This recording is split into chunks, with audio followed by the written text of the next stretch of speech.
जय श्री कृष्ण. स्वागत आहे तुमचं आपल्या वर्षाच किचन या चॅनलमध्ये. व्हिडिओ कुठे स्किप न करता संपूर्ण बघा आणि आवडल्यास लाईक शेअर सबस्क्राईब करा.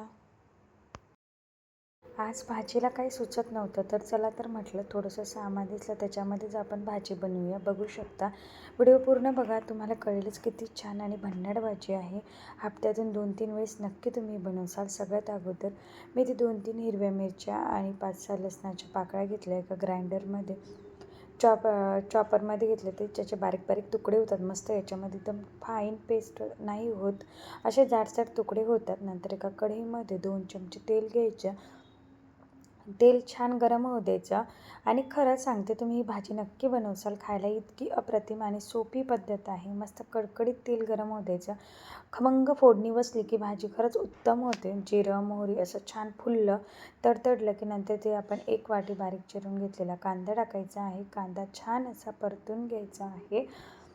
कांदा व्यवस्थित परतून घेतल्यानंतर कांदा असा गोल्डन ब्राऊन होऊ द्यायचा. नंतर आपण याच्यामध्ये जी लसूण आणि हिरवी मिरचीची अशी बारीक कट करून घेतली होती ती त्याच्यामध्ये टाकून द्यायची आहे. अशीच कट करून टाका, पेस्ट करून नका टाकू. ही भाजी खरंच उत्तम आहे. टिफिनमध्ये देण्यासाठी सुद्धा, जर ऑफिसमध्ये डब्बा द्यायचा असेल तरी तुम्ही ही भाजी बनवू शकता आणि झटपट ही होते. जाडसर असं शेंगदाण्याचं कूट टाकलं अर्धी वाटी, परत व्यवस्थित परतून घेतलं आहे. बऱ्याच वेळा काय होते ना, भाजी काय बनवावं हेच सुचत नाही, तर तुम्ही हा बेस्ट पर्याय आहे, नक्की बनवून बघा. अर्धी वाटी शेंगदाण्याचे कूट टाकल्यानंतर इथे मसाले टाकले. धना पावडर, कांदा लसूण मसाला, लाल तिखट, हळद आणि चवीपुरतं मीठ. हे सर्व टाकल्यानंतर व्यवस्थित परतून घ्यायचं आहे. बघू शकता, मसालाही फारसे वापरायचे नाही. धना पावडर आणि कांदा लसूण मसाला अवश्य वापरा, त्यानेच खमंग टेस्ट येते. याच्यामध्ये अर्धी वाटी पाणी टाकायचं. मस्त मसाले होऊ द्यायचे. छान असं तेल सुटलं की इथे मी कट करून घेतलेले 2 टोमॅटो कट करून घेतले, ते सुद्धा टाकून दिले आणि ते व्यवस्थित परतून घेतले.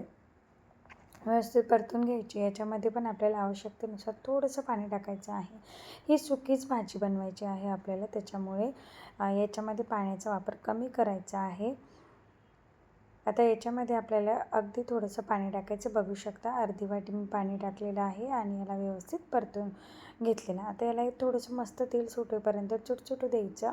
ही भाजी खायला खरंच उत्तम लागते. याच्यामध्ये तुम्ही आवडत असेल तर थोडासा गूळसुद्धा टाका. थोडंसं अगदी मी वरतून कोथिंबीर टाकला आणि झाकण ठेवून त्याला व्यवस्थित होऊ दिलं आणि थोड्या वेळाने बघू शकता काय मस्त आपली भन्नाट अशी भाजी इथे तयार झालेली आहे. किती छान दिसत आहे. फक्त इथे आपल्याला 2 टोमॅटो भाजीला लागले आहे आणि उत्तम अशी भाजी तयार झाली. चपाती घ्या आणि चपातीवर ही भाजी ठेवा आणि एन्जॉय करा. बघू शकता किती मस्त दिसत आहे.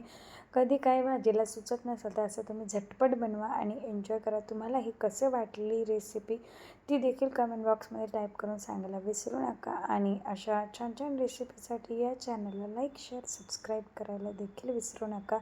भातासोबत खाल्ली तरीही उत्तम, भाकरीसोबत खाल्ली तरीही छान आणि चपातीसोबत पाहूनच तर तोंडाला पाणी सुटलं असेल, इतकी भन्नाट ही भाजी झालेली आहे. आणि अशा छान छान रेसिपीसाठी लाईक शेअर सबस्क्राईब करायला विसरू नका. कमेंट बॉक्समध्ये कमेंट देखील करा. Thank you for watching. बाय.